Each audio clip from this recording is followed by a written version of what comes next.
পানী পানী পানী চৌদিশে পানী পিছে পাবলৈ নাই এটুপি খোৱা পানী। প্ৰকৃতি কিমান নিষ্ঠুৰ হ'ব পাৰে বা প্ৰকৃতিয়ে কিমান ভয়াৱহ ৰূপ ল'ব পাৰে মানৱ জাতিলৈ। এই অসমৰ যি বানপানী সমস্যা, তাত থকা মানুহবিলাক, তাত ভুগি থকা মানুহবিলাক এই কথাটো অনুভৱ কৰিব পাৰিব। আপুনি মই কেৱল মাত্ৰ এইটো অনুমানহে কৰিব পাৰিম। হয়, মোৰ আশে-পাশে এই আপুনি চাৰিওফালে চাওক আপোনালোকে, এইটো আমি কোনো নদীৰ মাজত থকা নাই বা কোনো ধৰণৰ এইটো সাগৰ নহয়। এইখন হৈছে এখন গাঁও যি এতিয়া পানীৰ কবলত। এইখন হৈছে কুঁহিমাৰী গাঁও। এই গাঁৱৰ ৰাইজবোৰ এইদৰে পানীৰ মাজত এতিয়া আছে। আজি কিমান দিন হ'ল? প্ৰায় এসপ্তাহ দিন। আজি প্ৰায় এসপ্তাহ দিন এইদৰে তেখেতসকলে এই পানীৰ মাজত আছে। এই ক্ষেত্ৰত আমাৰ যি প্ৰশাসন ব্যৱস্থা আছে বা চৰকাৰ ব্যৱস্থা আছে, তেখেতসকলে এই আমাৰ যি ব্ৰহ্মপুত্ৰৰ পুৰণা সমস্যা, এটা বহুত পুৰণা সমস্যা, এইটো এটা ৰাষ্ট্ৰীয় সমস্যা হিচাপে স্বীকৃতি প্ৰাপ্ত এই বানপানী সমস্যাৰ, এই সমস্যাটোৰ সমাধানৰ বাবে তেখেতসকলে কিন্তু কোনো ধৰণৰ ব্যৱস্থা লোৱা দেখা পোৱা নাযায়। তেখেতসকলে মাথাউৰি নিৰ্মাণ কৰে, কিন্তু মাথাউৰিবোৰ অলপমান পানী আহিলেই এইদৰে ভাগি যায়।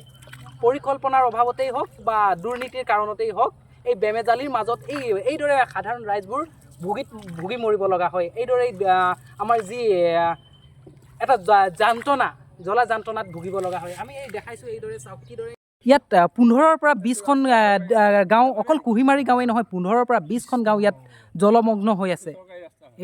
এইদৰে চাওক কিদৰে এখন সাগৰ সদৃশ হৈ পৰিছে এই গাঁওখন। চাওক কিদৰে। মই এতিয়া এই স্থানীয় লোকৰ পৰা জানিব বিচাৰিম তেখেতসকলৰ কি সমস্যাত ভুগিছে তেখেতসকল। হয় দাদা, জনাব আপোনালোক খোৱা বোৱা বা থকা মেলাৰ ক্ষেত্ৰত আপোনালোকে কি সমস্যাত ভুগি আছে বৰ্তমান বানপানীৰ কবলত পৰি? এতিয়া আপোনালোকৰ এতিয়া ক'বলৈ একো উপাৰ্জন নাই, এতিয়ালৈকে একো দিয়া নাই। আৰু আপোনালোকৰ এনে খোৱা বোৱা কেনেকৈ চলি আছে? আৰু এই খোৱা বোৱাটো একেবাৰে নষ্ট বুলি ক'বলৈ হয়। আপোনাৰ ল'ৰা ছোৱালী আছে দুটা, খোৱা বোৱাৰ ক্ষেত্ৰত প্ৰব্লেম। চৰকাৰৰ ফালৰ পৰা বা প্ৰশাসনৰ ফালৰ পৰা কিবা যোগান ধৰিছে এতিয়ালৈকে একো বৰ্তমান দিয়াই নাই, একো দিয়া হোৱা নাই। তো এই ক্ষেত্ৰত আপুনি বা এই সমস্যাটো সমাধানৰ ক্ষেত্ৰত বা এই চৰকাৰৰ সা সুবিধাৰ ক্ষেত্ৰত আপোনালোকে কিবা ক'ব লগা আছে নেকি চৰকাৰ, মুখ্যমন্ত্ৰী বা প্ৰশাসন ব্যৱস্থালৈ? মানে কি আৰু ৰাস্তা পদূলি নাই, আৰু বৰষুণ দিলে পানী গাড়ী মটৰ আনিব নোৱাৰি, গম পাইছে নাই? এতিয়া ৰাস্তা পদূলি আমাক দিব লাগে, এতিয়া মানুহ তল যাব এই ৰাস্তাত। আমাৰ এই গাঁওখন পৰিদৰ্শন কৰাত আমাৰ এই দাদাজনে সহায় কৰিছে। দাদা, আপোনাৰ নাম ক'ব আৰু আপোনাৰ পৰিচয়টো দিবচোন। মোৰ নামটো ভাৰত দাস। হয়, নমস্কাৰ। মই বুথ প্ৰেচিডেণ্ট কৰি আছোঁ আজি 10 বছৰ। হয়, বিজেপি চৰকাৰ বুথ প্ৰেচিডেণ্ট হৈ কৰি আছোঁ। কাৰণ ৰাস্তাটো হোৱা নাই কাৰণে মোৰ বিৰাট দুখ। এই ৰাস্তাটো দিব পাৰিলে ৰাইজৰ পৰা অকণমান শান্তি পাওঁ। এই ৰাস্তাটো মাথাউৰি হৈ গ'লে এইটো অলপ সকাহ হয় আৰু। আৰু আপোনালোকে ইয়াত খাদ্যবিলাক কেনেকৈ বনাই আছে? বা খাদ্যবিলাক বিচনাৰ ওপৰত বা নাৱত চচাৰি লগাই লৈছে, বা কিছুমানে চৌকা বনাই লৈছে টিঙেৰে। এতিয়া আপোনালোকৰ এই চাউল হওক বা আপোনালোকৰ ধানবিলাক ক'ত কেনেকৈ ধৰণে ৰাখিছে এই পানী হেৰিৰ পৰা? সেইখিনি মানুহে মানে বিচনাৰ ওপৰত চাঙৰ ওপৰত চাং বনাবলগীয়া হৈছে, ঘৰৰ ওপৰত ঘৰ বনাবলগীয়া হৈছে। মানে ঠিক যেনেকৈ এতিয়া প্ৰথমতে বিচনাখন বনাই দিছিলে, তাৰ ওপৰত এতিয়া যেতিয়া তল গ'ল, তাৰ ওপৰত আকৌ এখন বিচনা ফিট কৰি টক্টা চক্টা বান্ধি বাটাম চাটাম বান্ধি তাত মানে টিঙে টিফাই বনাই লৈ ভাত বনাইছে। মানুহসকল মানে এই জনসাধাৰণসকল এই আগত মানে অলপ পানী হ'লে তেওঁলোকৰ সজাগতা নিদিয়ে। এইবাৰ সজাগতা হ'বলৈ পানীয়ে সুবিধা দিয়া নাই।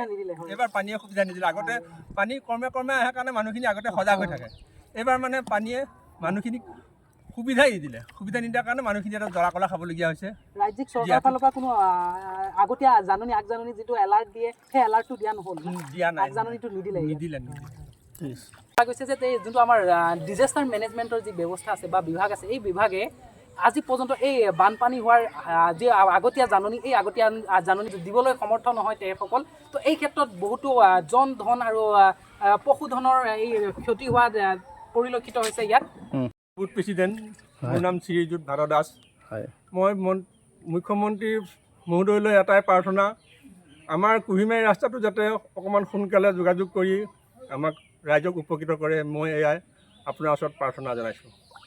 এইদৰে জনসাধাৰণ আছে, এই বানৰ কবলত পৰা যি স্থানীয় লোক আছে, এই স্থানীয় লোকে ক'ব বিচাৰিছে যে তেওঁলোকৰ এই ৰাস্তা ঘাটবোৰ মাথাউৰি সদৃশ অলপ ওখত বনাই দিলে তেখেতসকলৰ কাৰণে সুবিধা। কাৰণ এই পানীৰ কবলত অকণমান সকাহ পাব তেখেতসকলে এই মাথাউৰিত থাকি। এই ক্ষেত্ৰত তেখেতসকলে এই চৰকাৰলৈ আহ্বান যে এই ৰাস্তাবোৰ মাথাউৰি সদৃশ অলপ ওখ বনাই দিলে তেখেতসকলৰ সুবিধাজনক হ'ব। হয় বাইদেউ, জনাব আপোনালোকৰ অসুবিধাবোৰ জনাব। অসুবিধা কি আৰু ঘৰ তল গৈ পেলাই লোকৰ ঘৰত আছোঁ, ঘৰ দুৱাৰ চব ভাগিলে, চৰকাৰেও একো দিয়া নাইকিয়া। ঘৰ দুৱাৰটো দিয়া নাই। যি মানুহে ভাল জেগাত থাকি আছে সেই মানুহক টিপাল দিছে, যোন মানুহে শিবিৰ পাতিছে সেই মানুহক টিপাল দিয়া নাই।